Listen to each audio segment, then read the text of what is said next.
Salam, selamat siang Bapak dosen.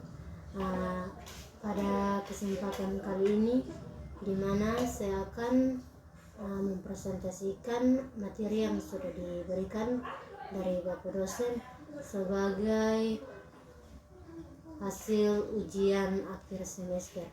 Namun sebelumnya, perkenalkan, saya atas nama Esra Lae, kelas E, NIM 102 2020 0125, semester 3, program studi pendidikan anak usia dini, Fakultas Keguruan dan Ilmu Pendidikan. Saya dari mahasiswa Institut Agama Kristen Negeri Kupang. Baik, materi yang akan saya presentasikan di sini ada 4 materi. Materi yang pertama itu tentang teori perkembangan moral oleh Jean Piaget. Menurut John Piaget, dalam teori perkembangan moral ini, anak memandang aturan-aturan sebagai otoritas yang dimiliki oleh Tuhan, orang tua dan gurunya yang didapat dirubah dan harus dipatuhi dengan sebaik-baiknya.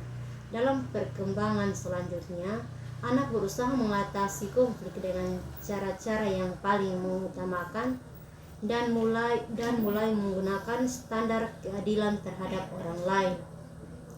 Fromm berpendapat bahwa ada berpendapat dengan 5 bagian. Yang pertama, setiap individu akan melalui 5 tahap perkembangan seksual pada awal kehidupan mereka.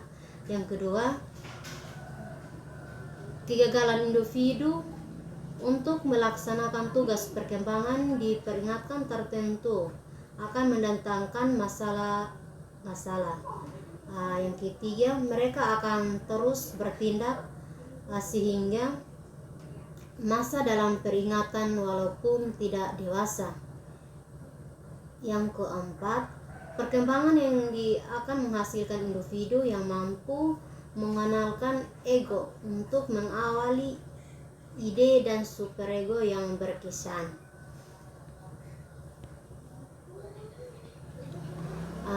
Baik, untuk materi yang kedua yaitu tentang teori perkembangan moral oleh Sigmund Freud. Di sini Sigmund Freud adalah pencetusan pertama kali teori psikoanalisis. Menurut Freud, faktor terpenting dalam pikiran manusia adalah ketidaksadaran. Freud tertarik terhadap eksplorasi psikoanalitik yang semakin luas dan mencoba untuk menentukan cara beroperasinya dan pikiran manusia yang normal. Freud berpendapat kehidupan psikis mengandung 2 bagian, yang kesadaran dan ketidaksadaran. Bagian ketidaksadaran diibaratkan dengan bagian gunung es yang nampak di permukaan laut, sedangkan bagian ketidaksadaran yang jauh lebih besar berada di permukaan laut. Selanjutnya, Freud mengatakan perkembangan kepribadian adalah sebagai berikut.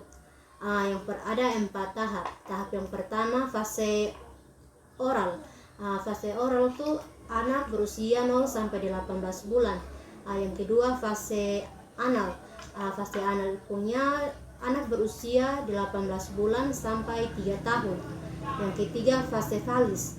Fase falis anak berusia 3 sampai 6 tahun. Fase yang terakhir yaitu fase lasen. Untuk fase lasen ini anak berusia 6 tahun sampai pubertas. Materi yang ketiga yaitu perkembangan moral oleh Laurent Koffling.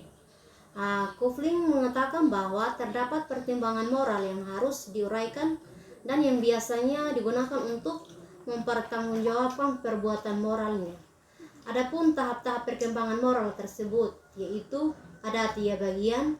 Tahap yang pertama yaitu tingkat prakonfesional, anak usia 4 sampai 10 tahun. Tahap yang kedua tingkat konfesional, anak usia 10 sampai 13 tahun. Tahap yang terakhir itu tahap panca konfesional, anak berusia 13 tahun ke atas.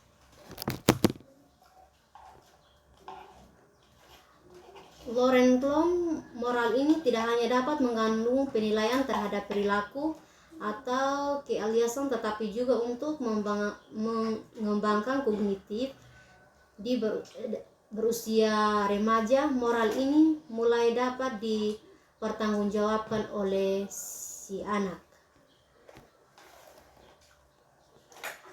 Materi yang terakhir yaitu implikasi perkembangan moral dan dunia pendidikan. Perkembangan moral adalah perkembangan yang berkaitan dengan aturan mengenai apa yang seharusnya dilakukan oleh manusia dalam interaksinya dengan orang lain. Perkembangan moral juga merupakan perubahan-perubahan perilaku yang terjadi dalam kehidupan anak berkenaan dengan tata cara, kebiasaan adat atau standar nilai yang berlaku dalam kelompok sosial. Anak-anak ketika mereka memiliki moral, akan tetapi dalam dirinya terdapat potensi moral yang tidak dikembangkan melalui pengalamannya berinteraksi dengan orang lain atau orang tua, saudara, teman sebaya, atau guru. Anak belajar memahami tingkah laku yang baik atau boleh dilakukan sehingga terjadi perkembangan moral anak tersebut. Demikianlah hasil presentasi saya. Kiranya materi yang sudah disampaikan bisa dapat bermanfaat untuk kita semua. Terima kasih, Tuhan Yesus memberkati. Salam.